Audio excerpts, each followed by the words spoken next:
কেউ একজন যেন আমাকে বলছিল, আজকে শুনছিলাম যে আগে তো কোরবানি হয়েছে, বাবা পুত্রকে কোরবানি দিয়েছেন ইসলামের দৃষ্টিতে, এখন দেখা হলো যে পুত্র বাবাকে কোরবানি দিয়েছেন ওই ছাগল কিনতে গিয়ে। মতুর সাহেব কোরবানির মধ্যে পড়ে গেছেন। সাবেক আইজিপি বেনজির কাণ্ডের পর এবার দেখা যাচ্ছে সাবেক ডিএমপি কমিশনার আসাদুজ্জামানের থলের বিড়াল বেরিয়ে এসেছে। সাবেক উচ্চপদস্থ কর্মকর্তাদের এই ধরনের অবস্থাকে আপনি কিভাবে দেখেন? আমি আসলে এই বিষয়টা আমি বলি, গণমাধ্যমে যেভাবে আসে, গণমাধ্যমের মানুষ হিসেবে বলি কিংবা একজন নাগরিক হিসেবে বলি যে এটা খুব একটা ভালো দিক নয়, ইতিবাচক দিক নয়। কারণ বেনজিরের প্রসঙ্গটা আগে আমি নিয়ে আসতে চাই আলোচনায়। আমি অনেক টকশোতেও এই বিষয়গুলো কথা বলছি এবং আপনাদের চ্যানেলেও আমি একই কথাই পুনরাবৃত্তি করছি যে এভাবে যে বেনজির সাহেব কি ছিলেন, ডিএমপি কমিশনার ছিলেন, রাজধানী টোটাল রাজধানীর আইনশৃঙ্খলা বাহিনীর দেখভাল করবার প্রধান ব্যক্তি ছিলেন। তারপর কি ছিলেন, র্যাবের প্রধান, র্যাব একটি বাহিনী, তার প্রধান ছিলেন। তারপরে কি ছিলেন, পুলিশের প্রধান ছিলেন।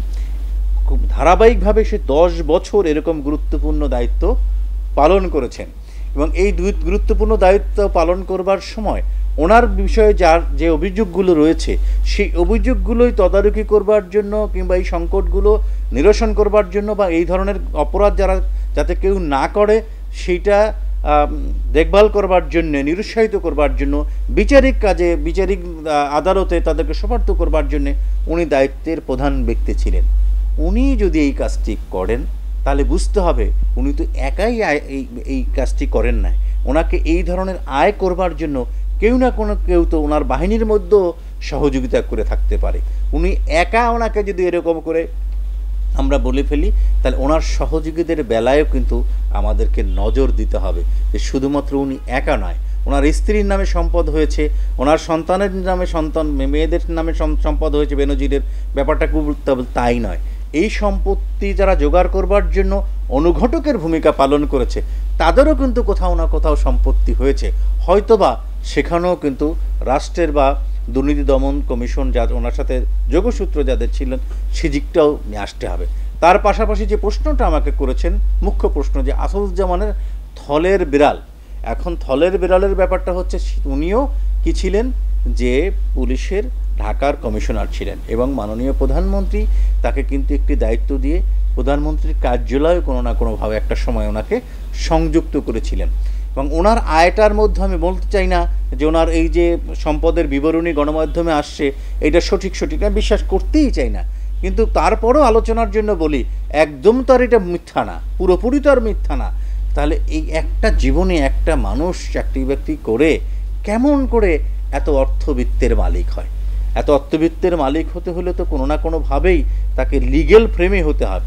তা চাকরিজীবী মানুষ যে অর্থের যোগান দিয়েছে তার 100 ভাগের 1 ভাগও যদি হয় তাও এক জীবনে চাকরি করে এটা আয় করা সম্ভব নয়।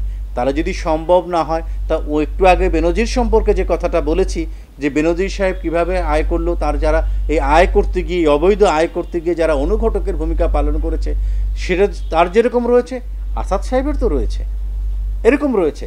তো তাদের ওই নেপথ্যের মানুষগুলো তো কোনো না কোনোভাবে খুঁজে বের করা দরকার যে আয়তে এই অবৈধ আয় করতে যারা যোগান দিয়েছে সেই যোগানদারকেও তো নিয়ে আসতে হবে। তাহলে একটা দুইটা ঘটনা ঘটলেই তাই যে গণমাধ্যমে আসছে তা তো না, এর মাধ্যমে আড়ালেও তো কিছু রয়ে গেছে, সেই আড়ালের লোকগুলোকে খুঁজতে হবে। মূল উত্তরটা হচ্ছে এই যে শুধুমাত্র এই বেনজির কাণ্ড কিংবা এই যে আসাদুজ্জামান সাহেব আরও কিছু ছাগল কাণ্ড নিয়ে এখন সামনের চলে আসছে আমাদের সাথে। কিন্তু একটা জিনিস হচ্ছে কি, কেউ একজন যেন আমাকে বলছিল, আজকে শুনছিলাম যে আগে তো কোরবানি হয়েছে, বাবা পুত্রকে কোরবানি দিয়েছেন ইসলামের দৃষ্টিতে, এখন দেখা হলো যে পুত্র বাবাকে কোরবানি দিয়েছেন ওই ছাগল কিনতে গিয়ে। মতুর সাহেব কোরবানির মধ্যে পড়ে গেছেন। কিন্তু আমাদেরকে খেয়াল করতে হবে, নিশ্চয়ই যারা আমাকে দেখছেন কষ্ট করে সহ্য করছেন বা দর্শক যারা পরে শুনে থাকবেন তাদেরকেও বলি যে শুধুমাত্র এই কয়জনই ধরা পড়ছে তা নয়, আরও অনেক লোক রয়ে গেছে এরকম বেনজির, এরকম আসাদ কিংবা এরকম মতিউর যাদেরকে সমাজ থেকে খুঁজে বের করতে হবে। শুধুমাত্র সিভিল প্রশাসনই এরকম বেনজির কিংবা আসাদ পুলিশ প্রশাসনে রয়েছে, আরও অনেক আসাদ কিন্তু অনেক বেনজির কিন্তু এখানে রয়েছে। হয়তো তাদের পদটা ছোট কিন্তু তাদের আয়ের পরিধিটা আরও অনেক বড়, এরকম রয়েছে। তাদেরকেও খুঁজে বের করতে হবে। কারণ রাষ্ট্রকে যদি আপনি সুশাসন নিশ্চিত করতে চান, রাষ্ট্র থেকে যদি দুর্নীতি মুক্ত করতে চান, এগুলো খুঁজে বের করতেই হবে। কারণ এই টাকাটা দেশের মানুষের কষ্টার্জিত টাকা, শ্রমে ঘামে যে লোকটা ভিক্ষা করে তাকেও ট্যাক্স দিতে হয়। সেই টাকাটা যদি চুরি হয় তাহলে কেমন লাগবে, সে বেদনার কথা। এবং একটি রাষ্ট্র যখন আমরা তৈরি করেছি, মহান মুক্তিযুদ্ধের মধ্যে যে রাষ্ট্রটা তৈরি হয়েছে, সেই রাষ্ট্রে এই ভিক্ষুকের ট্যাক্সের টাকা চুরি হবে, সেই ঠেলাওয়ালা মুচিওয়ালা মুদেওয়ালা এদের যে টাকাটা, গ্রামের গরিব মানুষের যে ট্যাক্সের টাকাটা, সেটা চুরি করে কেউ বৃত্তের মালিক হবে, এটা মুক্তিযুদ্ধের চেতনার সাথে যায় না, মুক্তিযুদ্ধের আকাঙ্ক্ষার বাংলাদেশের সাথে এটা যায় না। রাজস্ব কর্মকর্তা মতিউর রহমান ছেলেকে অস্বীকার করলেন নিজেকে রক্ষার জন্য। এদের সৃষ্টি করেছে কারা? সমাজে এর প্রভাব কি পড়তে পারে? রাজস্ব কর্মকর্তা মতিউরের ছেলের কথা বলছিলেন। আমি এর আগে যে প্রশ্নটা করেছিলেন সেসব সময় আমি এই কথাটা আপনাকে অনেকটা উত্তর দেওয়ার চেষ্টা করেছি। কিন্তু তারপরে আপনি যেটা বললেন সমাজে সৃষ্টি করেছে করেছে কে, আমি একটু অন্যভাবে বলতে চাই যে পুঁজিবাদী রাষ্ট্র কাঠামোতে পুঁজি যখন শেষ কথা, এই ক্যাপিটালিজমের রাষ্ট্র কাঠামোতে টাকাই যেহেতু শেষ কথা, এইখানে টাকা আয় করবার এই ধরনের সমাজে বা রাষ্ট্রে টাকা আয় যখন করে তাদের কখনো কোনো নৈতিকতা থাকে না। যার নৈতিকতা যখন থাকে না তখন অনৈতিকভাবে যারা যখন আসে, তখন রাষ্ট্রের নানা জায়গায় যারা সুযোগ সুবিধা গ্রহণ করতে চায়, যে সুযোগ সুবিধার হচ্ছে তুমি নাও আমি নাই, আমাকেও দাও তুমিও কিছু নাও অন্যরাও কিছু নেই, মানে কয়েকটা শ্রেণী, সেই শ্রেণীটা এবং এই পুঁজিবাদী কাঠামো টাকাই যেখানে অর্থই যেখানে শেষ কথা, তারা তাকে তৈরি করেছে। তাহলে এই টাকা কারণে যেখানে মানবিকতা অনুপস্থিত থাকে, তখন সেইখানটাই আপনাকে ভাবতে হবে তারা এই জায়গাটা তৈরি করে যায়। যে সমাজটা এরকম অনৈতিক থাকে, দুর্নীতি থাকে, অপরাধ থাকে, তার জন্য একটি শ্রেণী তৈরি হয়। সেই শ্রেণী যারা শুধুমাত্র লুট করতে জানে। আপনি চোর ডাকাত দেখছেন, রাহাজানির দেখেছেন, লুটেরাও কিন্তু আছে যারা লুট করে নিয়ে যায়। তাহলে এই লুটেরাও সমাজে শুধুমাত্র মতিউর রহমান রাজস্ব কর্মকর্তা, উনি কিন্তু লুটেরা একা নয়, উনি শুধু লুটের ভাগ পেয়েছে মাত্র, অন্যরা লুটে নিয়েছে। ওখানে উনি যেহেতু পাহারাদার ছিল, রাষ্ট্রের পক্ষ থেকে রাষ্ট্রের রাজস্ব আহরণ করার জন্য উনি তো পাহারাদার, উনি সংগ্রহক। তো ওনার কাছ থেকে যারা লুট করে নিয়েছে, মানে ওনার সামনে চোখের সামনে দিয়ে উনি শুধু লুটের কিছু ভাগ নিয়েছে, তাহলে অন্যরা তো আরও বেশি নিয়েছে। উনি যদি 5,000 কোটি টাকার মালিক হয়ে থাকে, যারা ওনার দ্বারা কোনো সুবিধা নিয়েছে তারা 1 টাকার বিনিময়ে তো 1 টাকা লাভ করে নাই।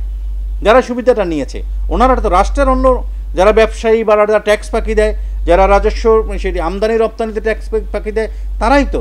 সুতরাং 1 টাকার বিনিময়ে কিন্তু 1 টাকা ফাঁকি দেয় নাই। আর উনি তো একাই ওই ফাইল নাড়াচাড়া করে টাকাটা আয় করে নাই। আর ওনার যে সম্পদের যেটা দেখেছি, তাহলে সম্পদ শুধুমাত্র স্থাবর সম্পত্তি যা আছে ও যারা খরচ করেছে তাও তো একটা বড় ব্যাপার রয়েছে।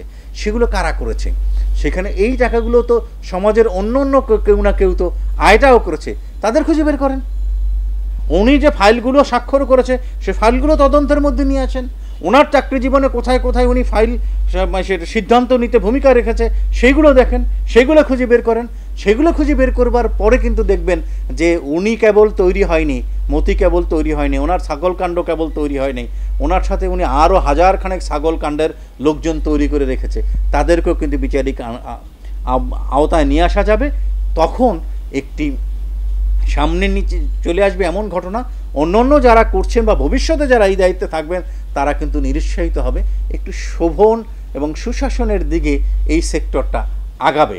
আর তৈরি করেছে যে কথা পূর্ণবার এক কথায় বলি, এই সমাজ, এই শাসন ব্যবস্থা, এই পুঁজিতান্ত্রিক এবং এই টাকার সমাজ ওনাকে তৈরি করেছে, ওনার মতো মতি তৈরি করেছে।